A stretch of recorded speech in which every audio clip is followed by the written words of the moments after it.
Hello, this is Angelique from the Gaston County Public Library, and you're listening to the Gaston Speaks podcast. I am here again with Andrew for another episode of the Andrew Really, Really Likes Award show. But first, I would like to remind everyone that we are in the midst of summer reading here at the library, so stop by for our fun programming and be sure to pick up summer reading records for the whole family. Adults and teens get neat finishing prizes for the first record returned, and every returned card is another entry into the drawing for the grand prize. Well, reminder done. Andrew? Thank you for having me back on Andrew Really, Really Likes Award shows. I realized yesterday, I was like, we haven't done this in a while. We missed the Oscar winning because we had the plague. Yeah. Y'all, we had a plague. And everyone got tested. It wasn't COVID. It wasn't the flu. And it knocked us out right around Oscar time. So unfortunately, we didn't get to do that. But we are here finally to do the Emmy nominations. They're out next week around July. They will be on July 12th. I'm not sure what time, but the Television Academy will announce this year's Primetime Emmy nominations. So in this podcast, we are going to be covering only some of the awards. Please visit our blog Off the Shelf at www.gastonlibrary.blogspot.com for the complete list. So here we're just covering some of the comedy and drama categories. There you'll see some categories for like limited series and TV movie, some of the reality categories, and the two big variety categories will be predicted on the blog. And that'll be up, I think we're going to have this up before the nominations. So whenever this is posted, head over. We'll make sure that the blog post is up as well. All right. If Andrew is way off base, feel free to mock him. So let's go ahead and dive into the drama categories. I can assure you that I'm probably off base because it seems like every year the shockers just pile up in terms of nominations. But we're going to try. So we're going to start with Best Drama Series. So if our Fall-Winter Guild Awards, which are kind of, they're indicative, but then there's a bunch of new shows that come out in between those and Emmy voting. So they're not always the most accurate. But if they are benchmarks for this race, then expect this to be a battle between Succession and then that new upstart series on Netflix, Squid Game, which I did not like. I'm sorry. It was very well acted. So I'm predicting the actors in it will get a lot of nominations, and so deserved. But I think it was kind of a gimmicky thing. But anyway, I don't think it matters because I think Succession is way out front here, and it should be. It's so good. It's the previous winner. It dominated the DGA Awards. I mean, dominated. All 5 nominees were Succession episodes. It won the SAG Ensemble and so many other major awards in those winter guilds. But those are just 2 of the slots. I feel pretty safe predicting Ozark, and I thought I felt safe predicting Better Call Saul, but then I remember the last time it was eligible, it had a lot of drops. And so when I started going through the other categories, I'm like, Bob Odenkirk didn't make it in last time, so I don't know if I can predict him this time. So I'm not as safe on Better Call Saul, but I think it's his last season, and it is very well received. And I think the last 4 slots is really where, because there's going to be 8 nominees, where we're really going to have a combination of just different contenders, and I'm probably way off the mark. So yes, you can mock me.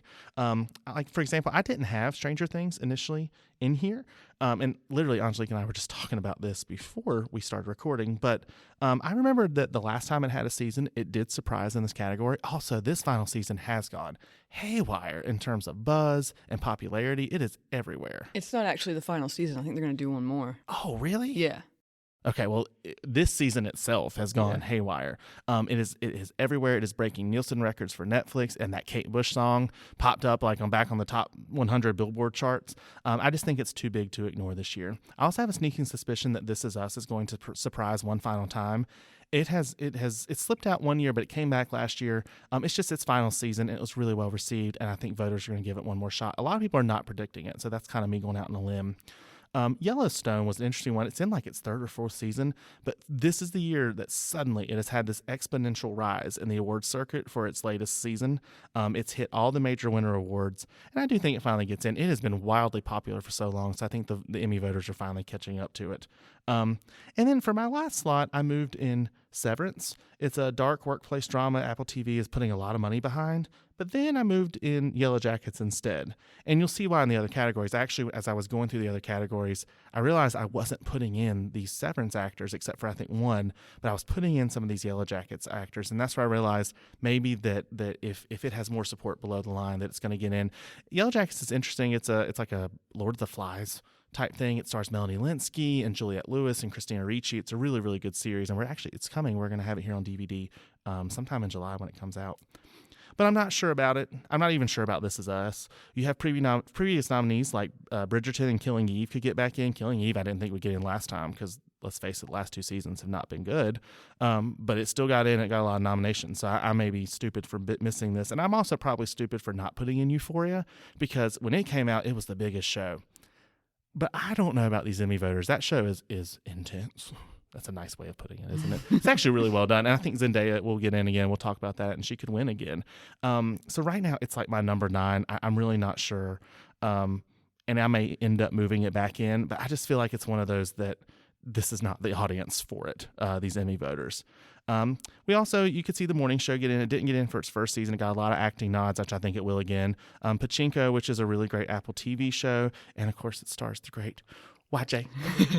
Y'all know how much I love YJ. YJ. And I'm predicting her, even though I don't think she'll get in, just because I love YJ. We'll get to that in a second. All right. So for Best Actor in a Drama Series, this race kind of feels boring. And that's why I'm like, maybe we'll spice it up a bit here, Emmy voters. Like, I think Jason Bateman for Ozark, Sterling K. Brown for This Is Us, Brian Cox and Jeremy Strong for Succession will all come back. In the last slot, I'm going with the SAG winner, Lee Jung-jae. You're going to have to help me with this. I'm not sure. Okay. Lee Jung-jae for Squid Game. And like I said, it makes sense. He won the SAG award for it. And again, even though that's not my favorite show, and you know, some people think, it's the foreign language thing, having to read subtitles. No, I loved Pachinko on Apple TV, which is also foreign language. I just thought that this show was, I don't know, I'm just not a Squid Game fan. But like I said, the actors were fantastic. I think he'll get in. And then I think the power of Kevin Costner. I mean, he's Kevin Costner. He's a legend at this point. For Yellowstone will get in. So that does leave Bob Odenkirk out. But remember that he was snubbed the last time that they had a season. So I think voters have moved on. And that's a sad thing. He should have won several times, either when supporting for Breaking Bad or in lead for Better Call Saul. But I don't think he'll get in this year. And then Adam Scott for Severance. And again, if that show is going to be a big contender and Adam Scott pops up, then I'll know that I missed the mark on that one. But I have a feeling that they're going to miss. So for Best Actress in a Drama Series, and again, we're going to see a lot of continuity here. You know, Jennifer Aniston for the morning show, I think, is going to get back in. Laura Linney for Ozark. Zendaya for Euphoria. I think Jodie Comer will get back in for Killing Eve. She actually won for it. And maybe not her co-star Sandra Oh. That shows, like I said, this is final season. It just pfft out. That first season was so good. It had Phoebe Waller-Bridge writing it, and then she left the show, and it has just been downhill ever since. But these 2 women are absolutely fantastic, and they're 2 of my favorite actresses. I do think Mandy Moore is going to get back in. She had a fantastic last season. Her character had dementia or Alzheimer's, and there was just a lot of buzz about her, a lot of really great articles about how wonderful she is. I also have saved a slot for Melanie Linsky. Now, this is an actress that I have loved for years, and she's one of those, you're like, I don't know the name, but if you saw her, you knew who she was. You know those people? Yeah. She's one of those. She won the Critics' Choice Award for Yellow Jackets, so I think there's a lot of buzz. That does leave out Sandra Oh, which she is, you know, a perennial in this category. It leaves out Kelly Riley, who I really like. Not necessarily in Yellowstone. It's not my show, but I like her in other things. Juliette Lewis is fantastic. I think she's even won several Emmys. She's in Yellow Jackets as well. And then Reese Witherspoon for The Morning Show. And then the lead actress for that Severance show, her name is Britt Lower. And again, if that show pops up, if you start seeing her, then you know that you can mock me for missing that one, although I'm admitting that I was planning on missing it. Okay. All right. So for Best Supporting Actor in a Drama Series, yes, I am going to predict 4 Succession actors make the cut, because I'm adding in Alan Ruck to the mix with Kieran Culkin, Matthew McFadyen, and Nicholas Braun. Am I crazy? Yes. But we have seen in this modern era where if they really like it, there's so many shows out there. And so voters kind of, once they hone in on a show, they nominate everybody in that show because it's just too much to watch. So they kind of watch the ones that are getting the most buzz. And Succession is just super, super popular. And remember last year with the Ted Lasso guys, all 4 contenders got in, which is funny because I think I'm predicting like 1 this year because that whole race has just changed. So that leaves 4 slots. So they're literally taking half of the slots if what I think happens. Oh Young-soo is from Squid Game, and he won the Golden Globe. So I think that he'll get in. Chris Sullivan, no one's predicting him yet again. I think he's been nominated like 2 years in a row, 3 years in a row for This Is Us. When they get on that track record and they love somebody, they keep voting for him. So I think he's going to get in again, even though his best season was actually the last season. Giancarlo Esposito did get in for the last season of Better Call Saul. He's just become the biggest Emmy favorite, so I think he'll get in again. And then Billy Crudup actually beat out all those Succession guys in the last time for his role in The Morning Show. So I definitely think that he gets in. My problem is that it leaves out David Harbour, and he really has done well in the past for Stranger Things. Jonathan Banks, I would love to put him back in for Better Call Saul, but again, he was snubbed for the last season of it. Mark Duplass. I don't know how to pronounce that now. Me neither. I think it's the Duplass brothers. Mark Duplass. Anyway, he got in last time for the morning show. And I just think that some of these series got a lot of nominations during the pandemic where there weren't as many shows because things were being pushed because of, filming schedules and safety concerns. And so this is the first year where you have a really robust group of voters. And so I think some of these people who were like throw-in nominees are not going to make it again.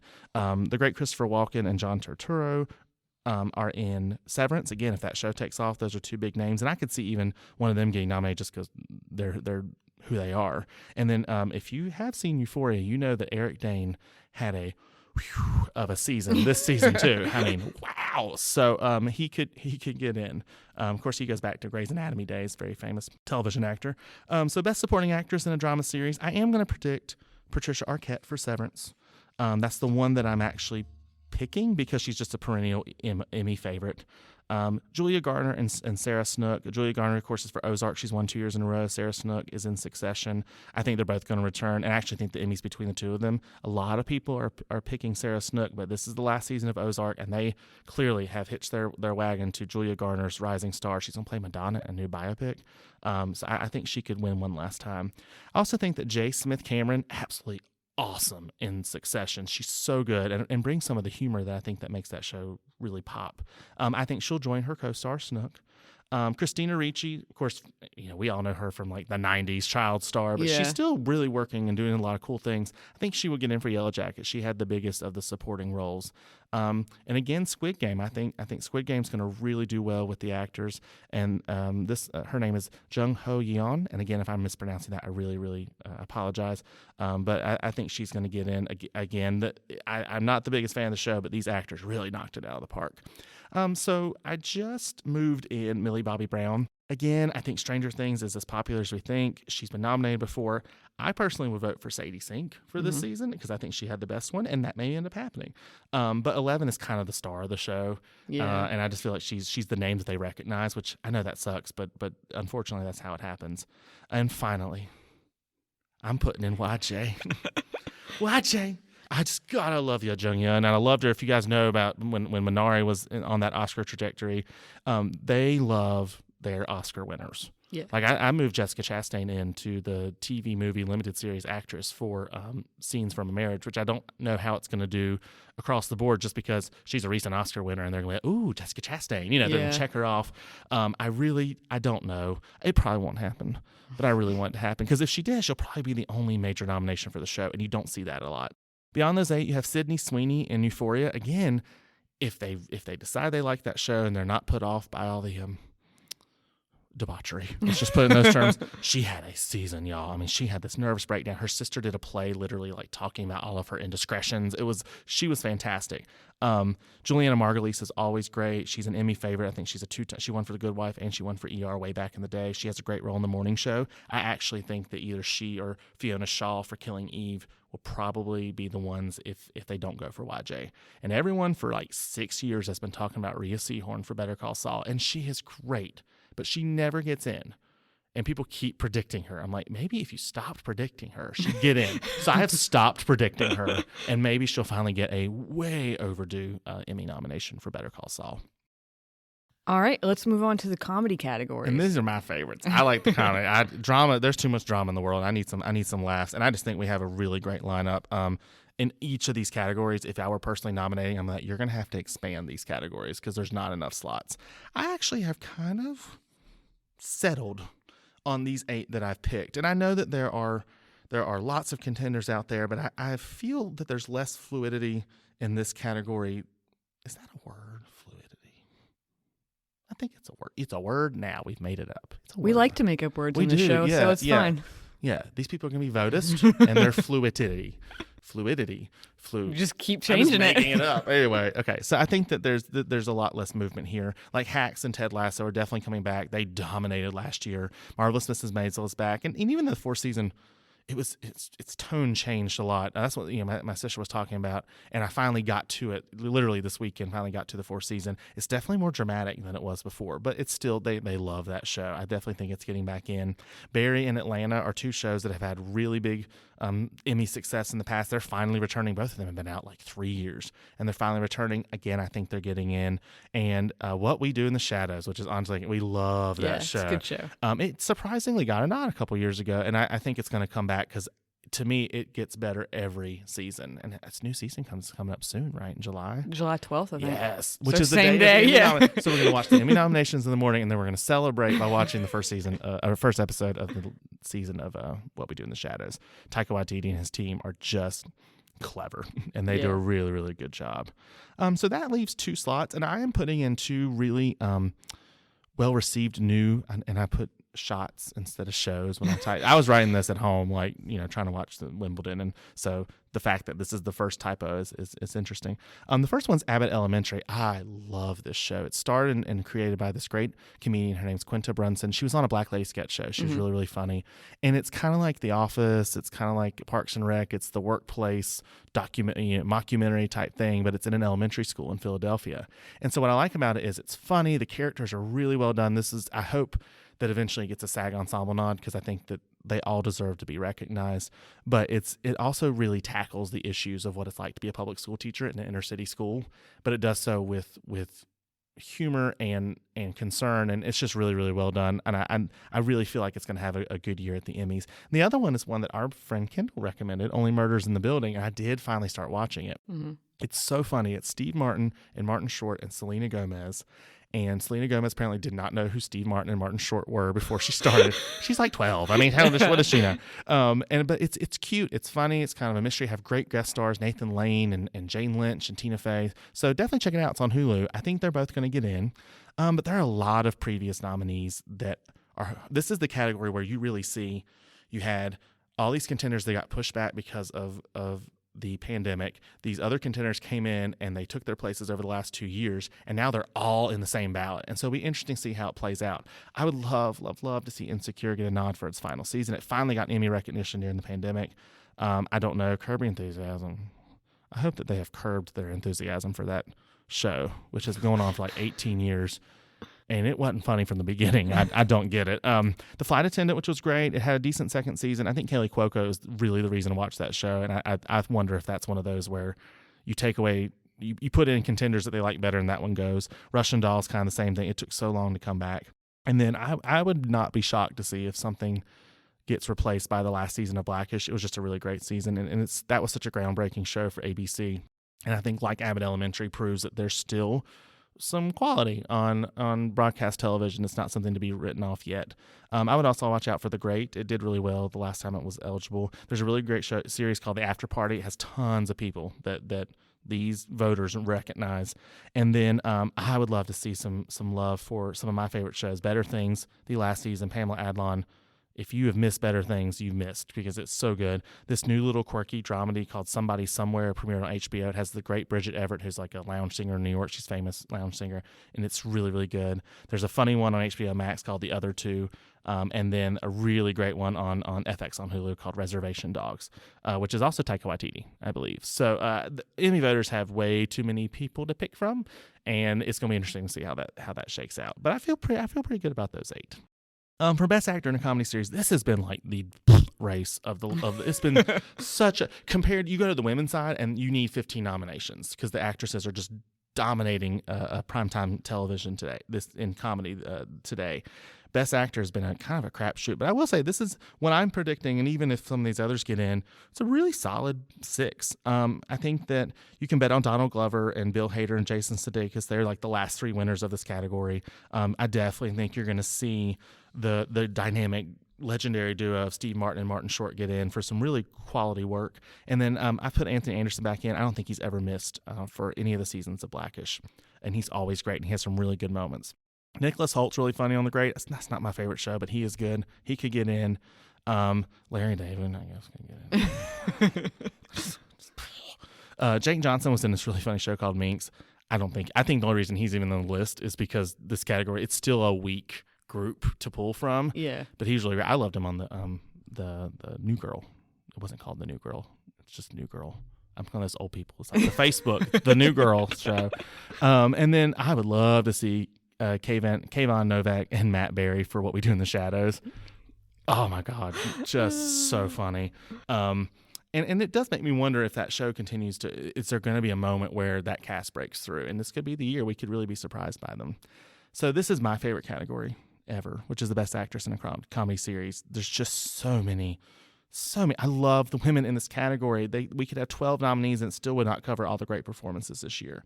I expect Jean Smart, Kaylee Cuoco, Issa Rae, and Rachel Brosnahan to return. I think they're pretty safe. They've been consistently nominated for or just recently started getting nominated, but I think they're going to come back. And I moved back in Tracee Ellis Ross. She has been on a streak. I think she's been nominated for like 6 out of the 7 years of Blackish, and I think she's going to come back in. But that only leaves one slot. And I had Selena Gomez in there. She actually is surprisingly good in that show. I mean, she started out acting on Disney, but yeah, she was still an actor. Yeah. So it was like, and I knew she's a beautiful voice. I know her from her music. I didn't lie. I was too old when she started. So did I, but I still knew about it. I knew of her, but she's actually really good. I don't know if voters, I don't know. And I think instead it's going to be that Quinta Brunson for Abbott Elementary. It's like she's not only the star, but she also created the show, and they eat up, like Bill Hader for Barry, Tina Fey all those years for 30 Rock. They like when the showrunners are also the stars. They like to honor the overall the all around talent, if you will. I would love to see Pamela Adlon. I think she got in at one point for Better Things. She got one, but she should be back. Natasha Lyonne's interesting. Russian Doll did really well the first season. It's kind of had a muted response for a second, but we could be surprised.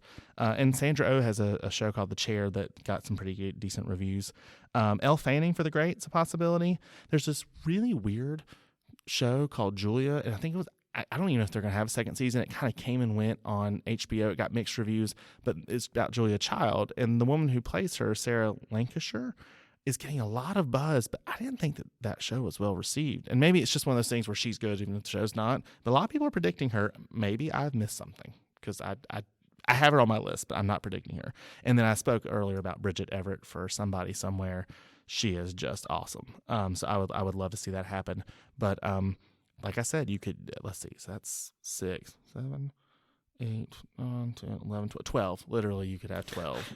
And that doesn't even cover some of the people I didn't list that I think should be in the race. So this next category is the one that I feel like is going to be an absolute mess. And I have no idea what's going to happen, and I'll explain why. It's the Best Supporting Actor in a Comedy Series.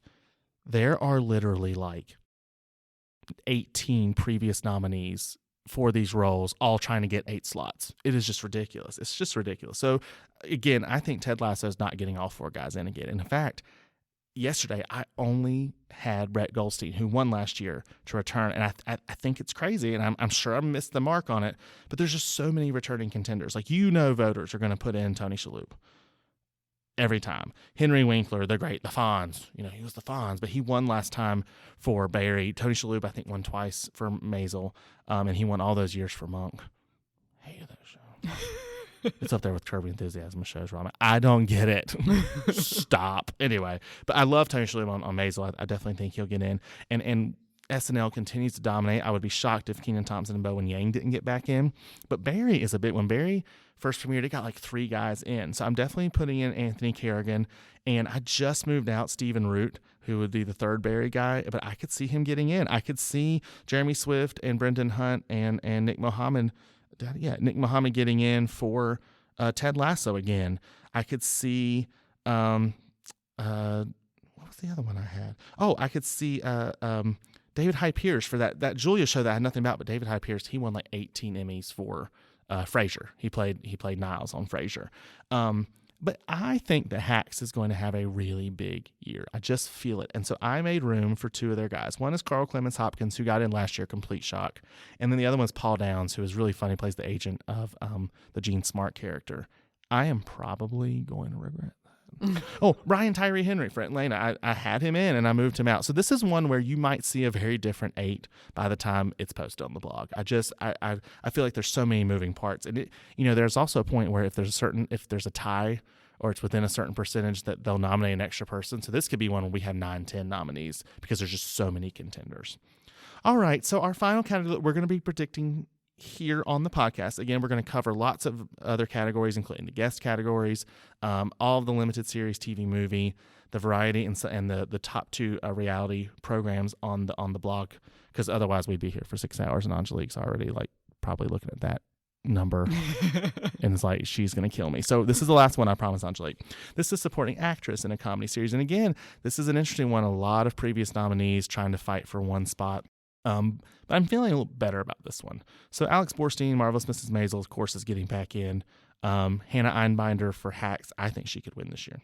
I really do. Judah Temple and Hannah Waddingham. Hannah Waddingham won last year. She's so great.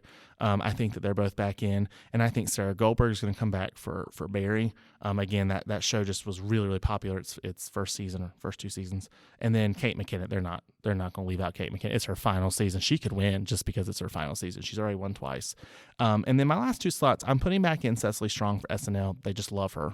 And then I'm also going for Janelle James. She is this hilarious scene stealer in Abbott Elementary. She plays this principal who basically only got the job because she knew the superintendent was having an affair. and she's just completely, and she's like, being an influencer on her phone when they're trying to teach. But it's so funny. And then at the end of the season, and I don't want to say spoil it, but basically her situation changes and she has to really step up. And it's one of the best episodes I've seen in a long time. And it really showed kind of a dramatic side to this wonderful actress who I did not know before, Janelle James. So I think that she's in. But you're leaving out A.D. Bryant, who was nominated several times for SNL. You're leaving out my favorite, Yvonne Orji from Insecure, also a great stand-up comedian.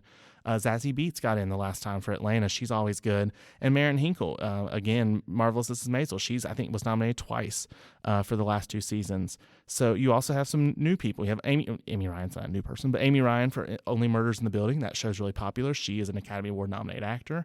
The great Meg Stalter plays this absolutely hilarious character in Hacks. And then I would make room for the legendary Cheryl Lee Ralph, another scene stealer at Abbott Elementary. She's another one. You don't know who she is, but if you saw her, you'd be like, oh, that's her in that thing. Mm-hmm. She also she was invited to be a member of the Film Academy, which is kind of cool. All right, so I promise, Angelique, I'll stop talking. Thank you so much for tuning in again to Gaston Speaks. We're really excited. We're this close to having our podcast studio, finally. Yes. We're getting there, and we're going to have some interesting things coming down in terms of your ability to do podcasts here at the library. So we'll keep you updated with that. Check out the Emmy nominations on July 12th. Again, I don't know what time they'll be. They're being introduced by Melissa Fumero, who's was on Brooklyn Nine-Nine, and the always hilarious JB Smoove. So that's going to be a lot of fun. And we'll be back sometime in September to do the Emmy win predictions on Andrew Really, Really, Really Likes Award Shows. And so Angelique has 3 months to figure out how to kill me so that she doesn't have to edit yet another one of Andrew's podcasts. So anyway, thank you guys for listening. And do you have anything, Angelique? I feel like I've dominated here. I'm good. Just remember summer reading. Yeah, all the fun programming here at the library. We have programs all the way through August. It's not too late to sign up, and if you have signed up, bring back your card. Yeah. Get entered to win the drawing. And if you're a Gaston County employee and you're listening to this, we have the employee challenge. Check your email for details about that. It's an exciting time of year. We made it through June. June's the big one. Yeah. We made it through June. It was really nice though to kind of see us getting back to a little bit of normalcy after a rough 2 years. And the kids were really excited, particularly to be back here for summer reading. And next year, we're hopefully having a Comic-Con, and we're going to really get back to normal. So stop by and see us. All right. Be sure to check out the rest of the Gaston Speaks podcast, and have a good day. Yeah, we'll see you guys soon. Thank you.